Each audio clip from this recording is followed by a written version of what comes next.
Assalamualaikum warahmatullahi wabarakatuh. Balik lagi dengan saya Ilyas Nur Fauzi dengan nomor NIM 0498655937. Pada kesempatan kali ini, saya akan mempraktikkan tugas praktikum 3 saya pada mata kuliah Algoritma dan Pemrograman dengan kode MSIM 4203. Oke baik, sekarang kita sudah ada di tampilan Visual Studio Code. Kita mulai coding kembali untuk tugas praktikum 3 struktur algoritma dan pemrograman. Pertama-tama kita baca terlebih dahulu soal tugas 3. Di sini kita diberikan contoh kasus yang sama seperti yang sebelumnya di tugas 2. Cuma membedakan kita diminta untuk menggunakan operator if dan array dengan kasus yang sama. Kita mendaftarkan yaitu dari golongan A membuat golongan menjadi array, golongan array gaji. Jadi jika di input golongan A maka akan mengambil gaji pada array 0. Begitupun sebaliknya, jika di input golongan B maka akan mengambil gaji pada array 1 dan seterusnya. Dan untuk persentase lembur, sini juga kita diminta untuk membuatkan array-nya juga. Oke, kita langsung aja ke tugas ini yang sebelumnya. Kita buka. Di sini kita rubah terlebih dahulu, rename menjadi tugas 3. Oke, di sini sudah terubah juga jadi tugas 3. Untuk array di sini kita menambahkan di bagian sini yaitu double.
Oke, setelah kita buatkan data array-nya di sini, yaitu ada dua data array, yaitu dari gaji dan lembur.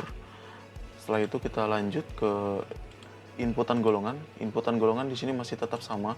Saya ingin membuat boolean, yaitu untuk memvalid golongan. Tidak ada yang dirubah. Setelah itu kita masuk ke input jam lembur. Untuk input jam lembur di sini masih sama, yang membedakan di bagian sini saja nanti kita rubah, yaitu kita membuat indeks di bagian sini dengan cara membuat integer.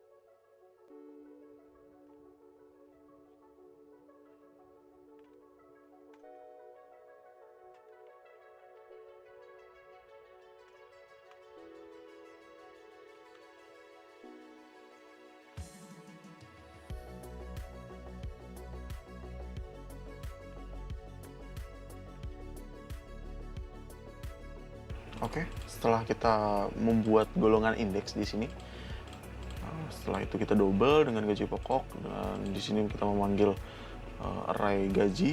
Setelah itu kita input untuk golongan indeks.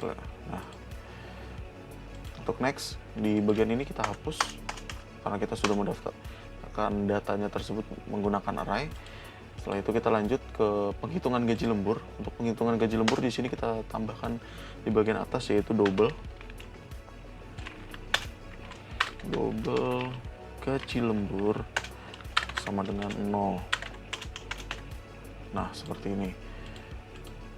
Untuk selanjutnya di sini masih sama untuk strukturnya, yaitu if gaji lembur 1 yaitu sama dengan gaji lembur untuk gaji lembur 1 jam yaitu gaji pokok dikali dengan persentase lemburannya. Dan bedanya di sini kita rubah di 0,30-nya ini kita panggil array dengan cara kita panggil dulu array-nya yaitu lembur. Setelah itu 0. Kenapa 0? Sesuai array itu dibaca dari awalan 0, setelah itu 1, 2 dan seterusnya. Oke, kita terapkan ini ke semuanya.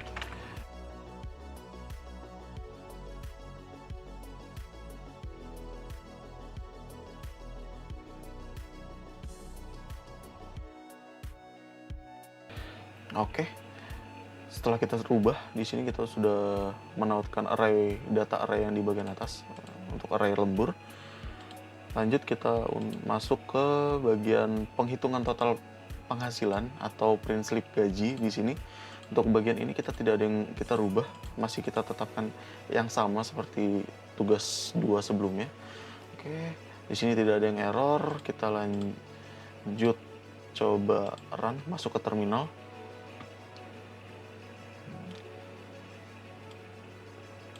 Oke, sudah masuk ke terminal, kita coba valid datanya terlebih dahulu.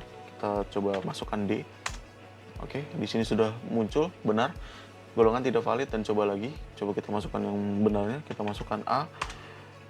Dia akan memunculkan perintah untuk memasukkan jam lembur. Kita masukkan jam lembur 3 jam. Setelah itu dia akan memunculkan yaitu slip gaji karyawan dengan golongan karyawan A, gaji pokoknya yaitu 5 juta. Setelah itu gaji lemburnya di 1.700.000 dan total penghasilan atau total gaji yang didapatkan karyawan yaitu di 6.700.000. Seperti itu. Sekian dari praktik tugas 3 dari mata kuliah algoritma dan pemrograman. Terima kasih. Wassalamualaikum warahmatullahi wabarakatuh.